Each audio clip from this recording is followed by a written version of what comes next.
প্রভুর কাছে বহু প্রার্থনার পর নিঃসন্তান রাজা কন্যা সন্তানের পিতা হন। সোনার মতন উজ্জ্বল কন্যার ত্বক, রাজা তাই কন্যার নাম রাখলেন সোনালী।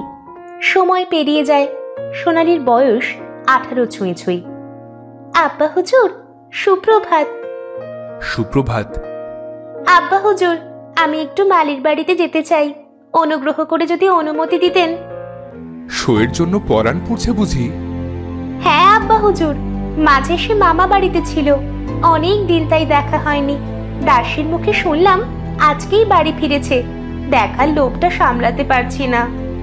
বেশ তো, দেখা করে এসো। শুক্রিয়া। রাজকন্যা চলে যায়, রাজার মুখে হাসি ফুটে ওঠে।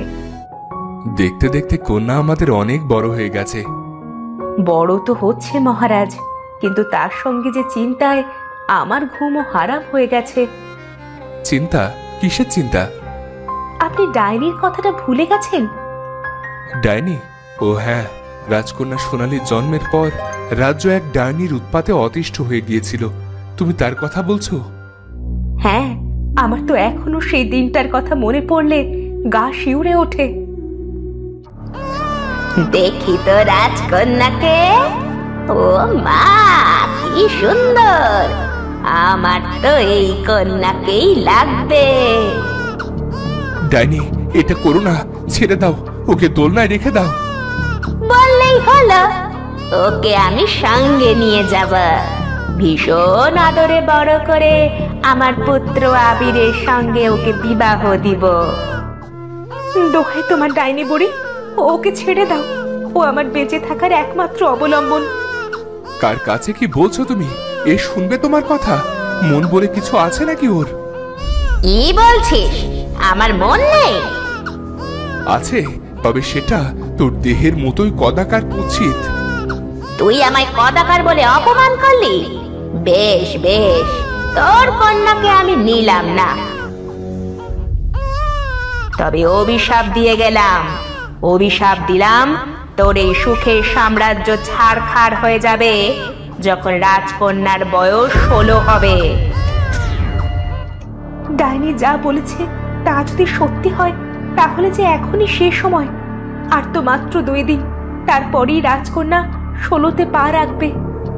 তোমার কি মনে হয় ও কি সত্যি সত্যি অভিশাপ দিয়েছিল? শোনো, শকুনের দোয়ায় গরু মার না। তখনই সেখানে ডাইনি দৃশ্যমান হয়। শকুনের দোয়ায় গরু যদি নাই মরতো, তাহলে যে শকুন সব না খেয়ে মরতো মহারাজ, অথচ শকুনেরা সব বেঁচে আছে। তুমি? এদিকে রাজকন্যা সোনালী হাজির হয় মালির বাড়িতে। সই সই, বাড়ি আছিস? হ্যাঁ রে, বাড়ি আছি। কেমন আছিস তুই? আলহামদুলিল্লাহ, ভালোই আছি। তুই ভালো আছিস? কতদিন কথা হয় না আমাদের। ওই আর কি, চলছে। চলছে মানে? কি হয়েছে তোর? আরে কিছু হয়নি, ঘুরতে যাবো, চল। ঠিক আছে, চল।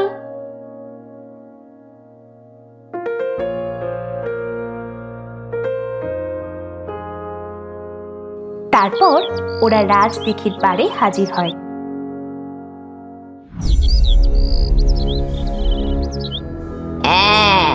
ভয় পেয়ে গেলেন নাকি? ভয় আর মহারাজ আকবর? হাসালে, মহারাজের সঙ্গে ভয় শব্দটা ঠিক যায় না। তুমি অভিশাপ দিয়েছিলে আমাদের, দয়া করে সেটা তুলে নাও ডাইনি বুড়ি। না না, তা যে আর হয় না মহারানী। যে অভিশাপ একবার মুখ থেকে বের হয়ে গেছে, তার তুলে নেওয়া যাবে না। মহামানব হলে সেটা ভিন্ন ছিল, কিন্তু আমি তো ডাইনি, তাই কথা মতো সাম্রাজ্য ঠিকই ছাড়খাড় হবে, আর সেটা যথা সময়। আচ্ছা, কি করবে শুনি? নিজের ডাইনি শক্তি দ্বারা আমাদের আঘাত করবে? শারীরিক আঘাতের ইচ্ছে থাকলে তো আঘাত সেদিনই করতাম, যেদিন তুমি আমায় কদাকার বলে তুচ্ছ তাচ্ছিল্য করেছিলে। আসলে কোনো প্রকার শারীরিক আঘাত ছাড়াই তোমাদের আমি যন্ত্রণা দেব। তুমি তুমি কন্যা সোনালীর কোনো ক্ষতি করবে না তো? ওকে নিয়ে যাবে না তো তোমার সঙ্গে? কসম তোদের খোদার, ওর গায়ে আমি ফুলের টুকাও দেব না। অভিশাপ দিয়েছি, সেটা লেগে যাবে। কিভাবে লাগবে সেটা বলতে পারবো না। এই বলে ডাইনি অদৃশ্য হয়ে যায়। রানী কান্নায় ভেঙে পড়ে। এখন কি হবে মহারাজ? ওর দৃষ্টি যে এখনো রাজ্যের দিকেই আছে। শান্ত হও রানী, শান্ত হও। একটা কথা মনে রেখো, যত গর্জে তত বর্ষে না। কিচ্ছু হবে না আমাদের। খোদা চাহে তো আমরা সুখেই থাকবো। এদিকে দিঘির পানিতে পা ডুবিয়ে বসে রাজকন্যা। তখনই পানিতে ডাইনি ভেসে ওঠে, আগের থেকেও আরো কুৎসিত সেরূপ। রাজকন্যা দ্রুত বসা থেকে উঠে দাঁড়ায়। সই, এটা কি? আমার যে খুব ভয় করছে। এখন আমরা কি করব? কিচ্ছু হবে না আখি, তুই শান্ত হ। আমি ওর সঙ্গে কথা বলছি। শোনো, তুমি যেই হও না কেন, দয়া করে এই মুহূর্তে এখান থেকে চলে যাও। আমার সই তোমার এই রূপে ভীষণ ভয় পাচ্ছে। চলে যাব? হ্যাঁ হ্যাঁ, চলে যাব, চলে যাব আমি। হাসতে হাসতে ডাইনি অদৃশ্য হয়ে যায়।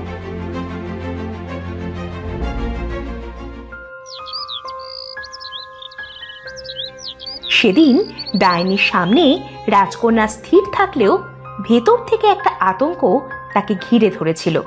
ধীরে ধীরে সেটা বৃহৎ আকার ধারণ করে। রাজকন্যার নাওয়া খাওয়া হারাম হয়ে গিয়েছিল।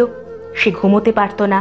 খেতে গেলেও ডাইনিটার মুখ চোখের সামনে ভেসে উঠত।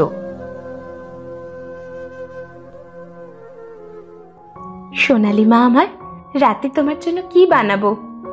খাবার আপনি বানাবেন আম্মি জান? হ্যাঁ, তোমার মুখে তো রুচি নেই। ভাবছি রান্নার হাত বদল হলে যদি তুমি কিছু খেতে পারো। সম্ভব হলে পায়েস করুন। গত কয়েকদিন ধরেই আমার পায়েস খেতে ইচ্ছে করছে। ঠিক আছে, তুমি বিশ্রাম নাও।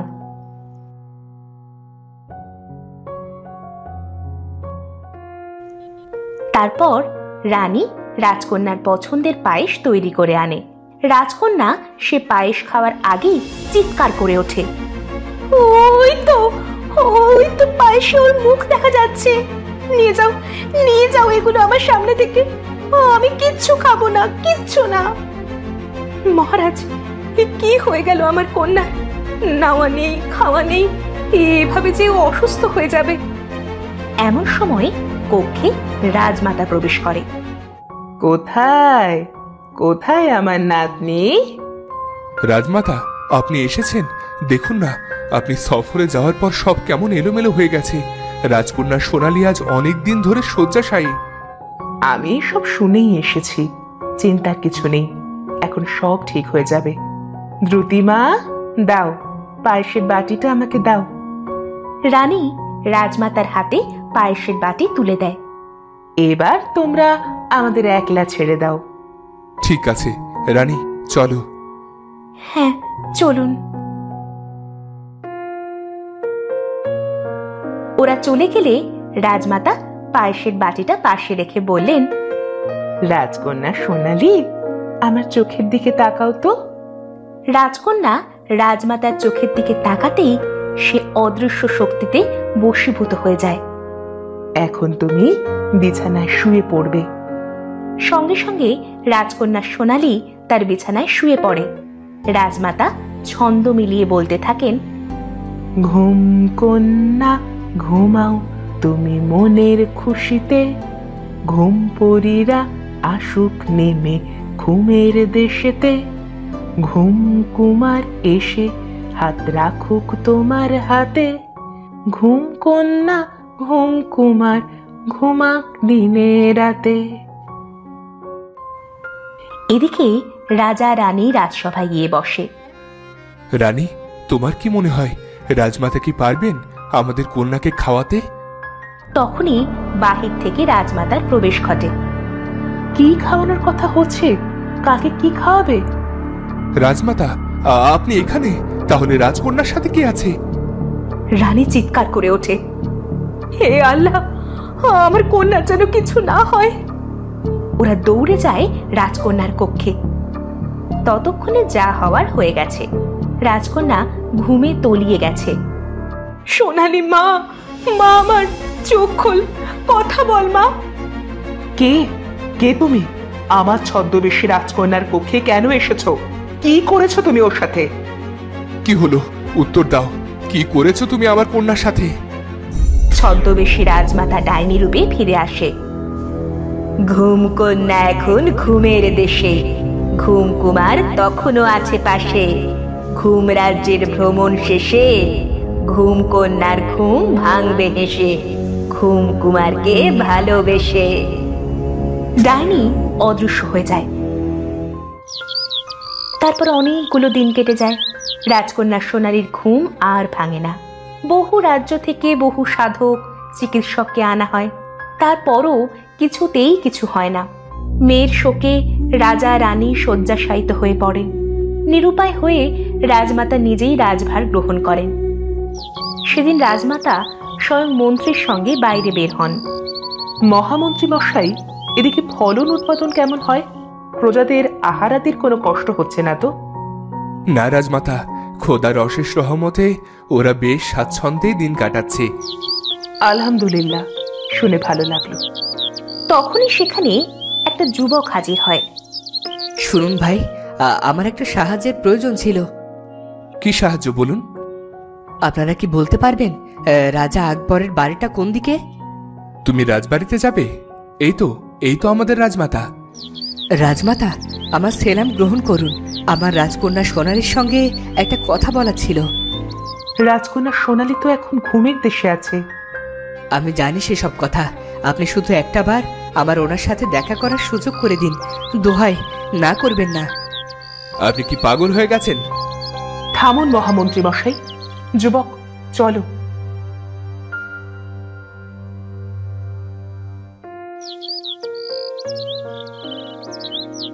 তারপর রাজমাতা যুবককে নিয়ে রাজকন্যার কক্ষে হাজির হয়। যুবকটি ফল কাঁটার ছুরি নিয়ে হাতের রগ কাটতে যায়। মন্ত্রী ধমকে ওঠে, এসব আপনি কি করছেন রাজমাতা? দেখুন দেখুন, রাস্তার উন্মাদকে আশকারা দেওয়া ঠিক না। উন্মাদই বটে, তবে রাস্তার নয়, রাজকন্যার। এই বলে যুবকটি তার হাত কেটে ফেলে, আর সেই রক্ত রাজকন্যার শরীর স্পর্শ করে। রাজকন্যার ঘুম ভেঙে যায়। রাজমাতা, আপনারা এখানে? এই অচেনা যুবক এখানে কি করছেন? এখন আমি একটা মন্ত্র শিখিয়ে দেব। সেই মন্ত্র উনি ওনার বাবা মায়ের কানের কাছে ফিসফিসিয়ে বললে ওনার বাবা মাও সুস্থ হয়ে যাবেন। সুস্থ হয়ে যাবেন মানে? এই যুবক এসব কি বলছে রাজমাতা? তোমাকে সব বলবো, আগে ও যা বলছে তাই করো। তারপর যুবকের থেকে রাজকন্যা একটা গোপন মন্ত্র শিখে নিয়ে সেটা রাজা রানীর কানে কানে বলে। সঙ্গে সঙ্গে ওনারা সুস্থ হয়ে ওঠেন। যাক, আল্লাহর অশেষ দয়া যে তোমরা সুস্থ হয়ে গেছো। আব্বা হুজুর, আমার একটা ইচ্ছে ছিল। বলো কন্যা। আব্বা হুজুর, আর যা হয়েছে সব প্রভুর দয়ায়। আমার বিশ্বাস প্রভুই উনাকে আমাদের কাছে পাঠিয়েছেন। আমি চাই যার উশিলায় আমার জীবন ফিরে এসেছে, উনি যেন সারা জীবন সেভাবেই আমার পাশে থাকেন। আমি ওনাকে জীবন সঙ্গী করতে চাই আব্বা হুজুর। এ তো অতি উত্তম প্রস্তাব। না। না কেন? রাজকন্যাকে তোমার পছন্দ নয়? যুবকটি নীরব থাকে। রাজকন্যা কান্না লুকিয়ে বলে, যা কিছু সুন্দর তা দূর থেকে দেখাই ভালো। সমস্যা নেই, আল্লাহ আপনার মঙ্গল করুন। তারপর এক সমুদ্র দুঃখ বুকে নিয়ে যুবকটি সেখান থেকে চলে যেতে যেতে মনে মনে ভাবে, খোদা তোমার মঙ্গল করুক রাজকন্যা। আসলে তুমি যা ভাবছো আমি তা নই। আমার শরীর একই সঙ্গে ডাইনি এবং মানুষের রক্ত বইছে। তাছাড়া যে ডাইনির কারণে আজ তোমাদের এই দশা, তার পুত্রকে নিশ্চয়ই তুমি জীবন সঙ্গী করবে না। তাই আমার ভালোবাসা দূর আকাশের চাঁদ হয়ে দূরেই থাকুক। তো বন্ধুরা, সত্যি কি যুবকের জন্ম রহস্য জানার পর রাজকন্যা তাকে ফিরিয়ে দিত? কি মনে হয় তোমাদের? সেটা জানিয়ে দাও কমেন্ট বক্সে। আর আমাদের আজকের ভিডিওটা যদি তোমাদের ভালো লাগে তাহলে চ্যানেলটা সাবস্ক্রাইব করে পাশে থাকা বেল আইকনটি বাজিয়ে রেখো। দেখা হচ্ছে পরের ভিডিওতে। ধন্যবাদ।